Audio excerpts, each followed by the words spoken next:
Hello viewers, আসসালামু আলাইকুম। সবাই কেমন আছেন? আশা করি ভালো আছেন। তো আজকে আমি আপনাদেরকে দেখাবো কিভাবে একটি 5 gang multi switch board connection করবেন।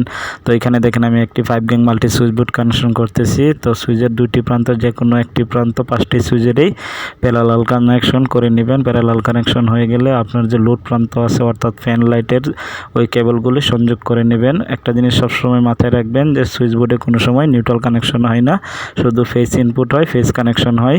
যদি আপনি ফেজ নিউট্রাল একসাথে কানেকশন করে ফেলেন তাহলে বড় ধরনের দুর্ঘটনাও ঘটতে পারে। অনেক সময় দেখা যায় নতুন ভাইয়েরা কাজ শেখার সময় ফেজ নিউট্রাল দুইটা নিয়ে আসে এবং বড় ধরনের দুর্ঘটনা ঘটে। তো সবসময় মনে রাখবেন মাল্টি সকেটের ক্ষেত্রে নিউট্রাল এবং ফেজ এবং গ্রাউন্ডিং ইউজ করা হয়, সুইচ বোর্ডে কোনো সময় নিউট্রাল ইউজ করা হয় না।